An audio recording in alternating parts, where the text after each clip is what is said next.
Just taking a little look at one of the guys I coach and just comparing backhands together. So this is roughly at about the same time because we both make contact roughly at about the same time. So it's a good frame of reference and just showing you some of the similarities and differences.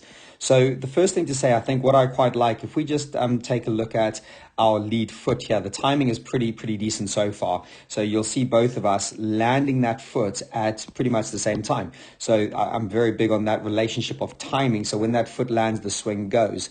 So I think we're pretty similar in that sense, but you can already probably spot a few key differences. So when the ball's in flight, what I'm really big on is what I call position one, which is this racket up and a little bit, I'm quite vertical there, but it might be tilting over a little bit. And if we compare John on the left here, you can notice his racket is pretty flat. One other thing I've been working a lot with John to try to get right is his fingers. If you notice his fingers on the grip, they're not actually holding the grip. So those are the couple of key things we need to correct first of all.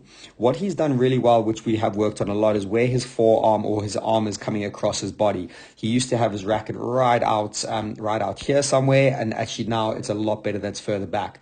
But he's in what I call position two, and that position two is there way too early. Because if you notice my swing on the right, it'll go in from position one to position two. And position two is that where it drops towards the horizontal. So that racket's relatively horizontal, forearm and knuckles are now looking at that ceiling. And if you just notice what John does here, this is such a common fault. So we're just looking at this wrist. I call it the twiddly wrist. So you see how he turns his knuckles and his wrist to the camera. So the racket face is now looking towards the camera and it shuts everything off. And he's trying to get a lot of his power by turning his wrist. And as you see on the left-hand image there, that's a big movement from a closed racket face, having to really try square the racket face up as he makes contact. He does okay, to be honest, but it's obviously a lot of work to be able to go from the wrist in that position to square it up. And if you can get in that position two, which is ideal. So going back to my picture here, so there's position one, look at John's position one. Obviously that's quite a big difference. If we just, no, God, I was going to use something like this, but it's not appropriate to use angles on this one just yet.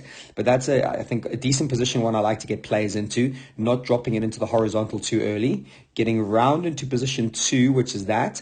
And then again, just looking at mine, watch what happens at position three, the forearm, how the racket rolls from this horizontal, and it pretty much rolls through that elbow joint around about there. So that for me, that position two to position three, really essential little movement to be able to go into that position there.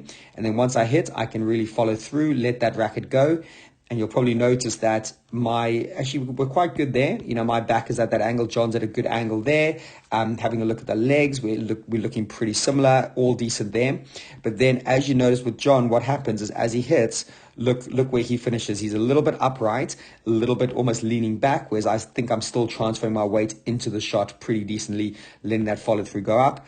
John's follow through is pretty good. Actually, we've done quite a lot of work on that also.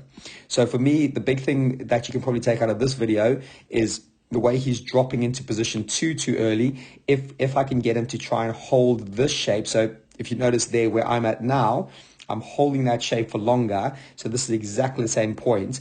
And then I'm able to use position two and three. That's three, that's two, that's three. So again, position one on my one, position two, position three on that backhand, releasing it, letting it go down the line. I think he'll make some huge improvements there.